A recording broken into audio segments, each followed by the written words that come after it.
One of the big issues that many people have when speaking in public is what to do with these things. People get very self-conscious about their hands. And for me, it's very simple. When you're speaking in public, it's just a modified form of conversation. And in the same way that you would gesture when you're speaking in a conversation with people at the coffee point or just over the water cooler, so you would gesture when you're presenting. So you might mark ideas out in space. You might say, well, in the past we used to do this, and in the future we will do this. And there'll be a period of transition. If you're presenting some ideas about products or services, you might show them the relative position. So you might say that this is the most important thing that we have. It's got all the bells and whistles. It's very high quality, but it will cost you. This is very cheap and cheerful. It's got all the must-have, but none of the frills. And many people will go for this, which is the middle-priced option and very popular. But if you're gesturing all the time, it'll get very tiring for people. So you need to have somewhere that your hands know to go when you're not presenting. Now, some people, you'll see they have their hands behind the back.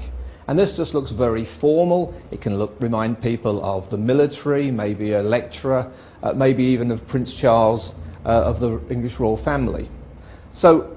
And when you start to gesture, the hands come forward and back and it seems very strange. Other people will put their hands in the pockets. Now this can look very casual, which can be good if you're speaking to colleagues or to friends, but in certain situations it can look as a bit casual, even as if you come across a little bit cocky.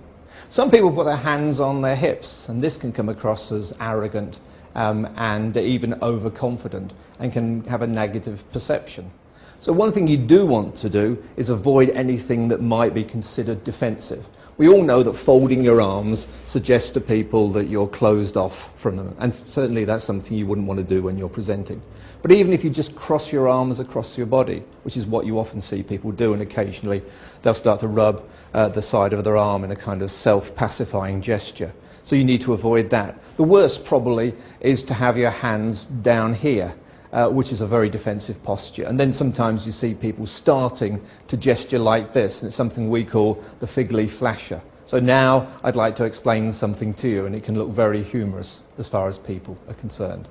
So if you're not going to do that with your hands, what are you going to do? The secret is to have a resting position that feels comfortable and looks great as far as the audience is concerned. Many presenters just put their arms down by the side and then just bring them up and gesture as and when they need to, and then let them come back here. That looks great, but not everybody feels comfortable. It can seem a little bit exposed. If you watch reporters on TV, typically they will have their hands somewhere just above the belt. They might just be resting one hand in another or touching. Either of those work really well. You can make a range of gestures. We can come together. You can make strong gestures towards the audience. And then the hands just come back to rest. So just think that as a baseline position. And it's very comfortable. You can just allow your arms to sit across your hips, and you can hold that for a period of time. So the important thing here is to allow your hands to gesture as they would in normal conversation. But you don't want them floating and hanging in space. It can look very unnatural. So you make your gesture, you make your point, and then you just bring your hands down to rest. And once you've got that, you no longer need to feel self-conscious at all about your hands when you're presenting.